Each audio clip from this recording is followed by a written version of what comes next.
నా ప్రియమైన బిడ్డా, నా మాటలు జాగ్రత్తగా ఆలకించుము. నేను ఎన్నిసార్లు చెప్పినా నీవు అర్థం చేసుకోవడం లేదు. నేను ఒకసారి రెండుసార్లు కాదు, అనేకసార్లు నీకు పదే పదే చెప్పినా నీవు అర్థం చేసుకోవడం లేదు. నీ మంచి కొరకే నేను ఏది చెప్పినా, నీ క్షేమము కొరకే, నీ బాగు కొరకే, నీవు ఆశీర్వాదకరముగా ఉంటావని నేను చెప్పాను. అయితే నీలో ఉన్న ఈ దుర్గుణాలు ఉండటం వల్ల నీవు ఎదుటివారిని ప్రేమించలేకపోతున్నావు, ఎదుటి వానికి మంచి చేయలేకపోతున్నావు. ఎదుటివాని గురించి నీవు చెడుగా ఆలోచించడం వల్ల, ఊహించడం వల్ల, ఎదుటివాడు బాగుండాలని కోరుకోకపోవడం వలన నీలో ఉన్న స్వార్థము, అసూయ, ద్వేషము, కుట్రలు, కుతంత్రాలు, అబద్ధము, మోసము, దొంగతనము, వ్యభిచారము, కామతత్వము, మచ్చరము, క్రోధము, కక్షలు, పగలు, భేదములు, విమతములు ఇవన్నీ నీ హృదయములో ఉండగా నీవు వేరే వాడిని, వేరే సహోదరిని నీవు సరిగ్గా చూడలేకపోతున్నావు, సరిగ్గా ప్రేమించలేకపోతున్నావు. నీవు ఇన్ని దుర్గుణాలు నీలో ఉంటే నీవు ఎదుటివారిని ఏ విధముగా ప్రేమించగలవు? నీలో ఉన్న ప్రతి దుర్గుణము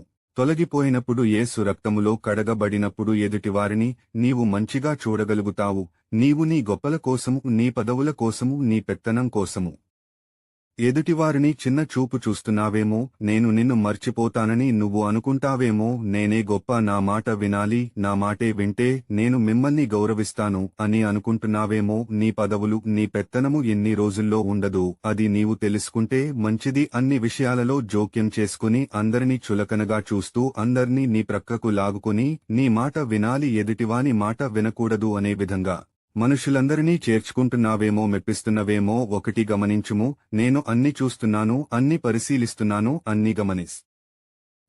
ఇక్కడ ఈ భూమి మీద తప్పు లెక్కలు చూపెడుతున్నావేమో, తప్పులు చేస్తున్నావేమో. ఇది పెద్ద తప్పు కాదు, చిన్న తప్పే అని అనుకుంటున్నావేమో. నువ్వు చేసే పెద్ద తప్పు అయినా చిన్నతపైన తప్పు తప్పే. కాబట్టి ప్రతిదీ నీవు లెక్క చెప్పాలి. నా సన్నిధిలో అది మర్చిపోవద్దు. ఇప్పుడు పరిశుద్ధ గ్రంథములో ఉన్న వాక్యమును చదువుము. శరీర కార్యములు స్పష్టమై ఉన్నవి. అవి ఏమనగా జారత్వము, అపవిత్రత, కాముకత్వము, విగ్రహారాధన, అభిసారము, ద్వేషములు, కలహము, మచ్చరములు, క్రోధములు, కక్షలు, భేదములు, విమతములు, అసూయలు, మత్తతలు, అల్లరితో కూడిన ఆటపాటలు మొదలైనవి. వీటిని గూర్చి నేను మునుపు చెప్పిన ప్రకారము అట్టి వాటిని చేయువారు దేవుని రాజ్యమును స్వతంత్రించుకునరని మీతో స్పష్టముగా చెప్పుచున్నాను. ఈ పరిశుద్ధ గ్రంథములో ఉన్న వాక్యము మాటలు నీ హృదయములో, నీలో లేనప్పుడే ఈ చెడు కార్యములకు పాల్పడతావు. నేను నీలో ఉన్నంతవరకు ఈ చెడు తత్వము నీలో ఉండకూడదని చెబుతున్నాను. ఈ చెడుతత్వాలు నీలో ఉంటే నా రాజ్యములో ప్రవేశమని నొక్కి వక్కాణించుచున్నాను. ఏ మంచి మాటలు నీకు చెబుతున్నాను. ఆమేన్.